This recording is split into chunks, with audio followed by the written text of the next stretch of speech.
बाप बेटी की छोटी सी इमोशनल कहानी। वेटर ने कहा, और क्या, मैं आपके लिए कुछ ला सकता हूँ? नहीं नहीं, मुझे कुछ नहीं चाहिए। डोसा लाया, चटनी सांभर की बात ही अलग है। अपनी बेटी के लिए डोसा ऑर्डर कर चुके बाप ने कहा। बेटी डोसा खाने में मग्न थी और वह अपनी बेटी की तरफ प्रशंसा भरी निगाहों से पानी पीते पीते देख रहा था। तभी उसके फोन की घंटी बजी। एक साधारण फोन था।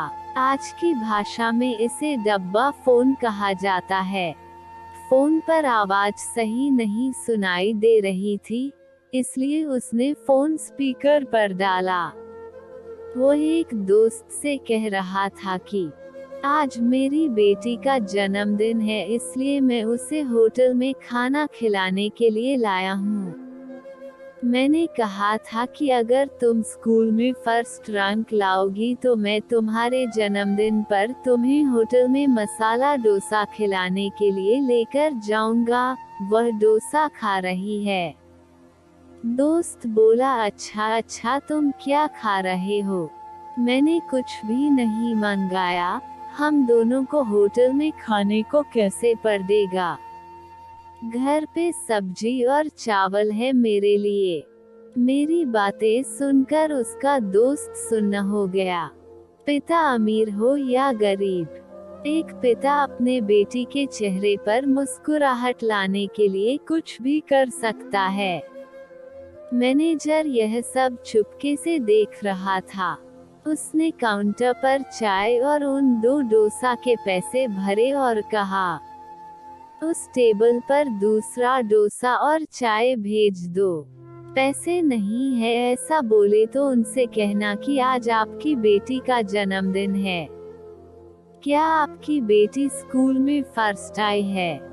हमने आपकी सारी बातें सुन ली है, इसलिए हमारे होटल के तरफ से विशेष रूप से ऐसी पढ़ाई कर अव्वल आने वालों के लिए ऐसा कहना।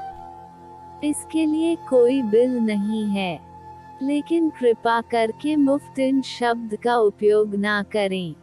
मैनेजर वेटर से कहने लगा, मैं उसके पिता का आत्मसम्मान दुखाना नहीं चाहता था।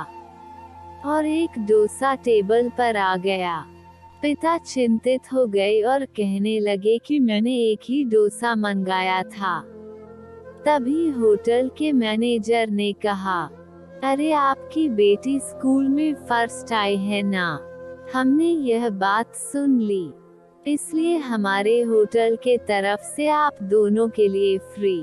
पिता की आंखों से आंसू आ गए। पिता ने अपनी बेटी से कहा, देख इस तरह पढ़ाई करने से तुम्हें क्या क्या मिल रहा है। पिता ने वेटर को कहा, यह डोसा बांध कर दोगे क्या? मैं और मेरी पत्नी हम दोनों आधा आधा खाएंगे। उसे कहा, ऐसा खाना मिलता है। यह बातें सुनकर मैनेजर की आंखों से आंसू छलक पड़े और वो मन में सोचने लगा कि बाप कैसा भी हो, अमीर या गरीब, अपनी बेटी के लिए कुछ भी कर सकता है।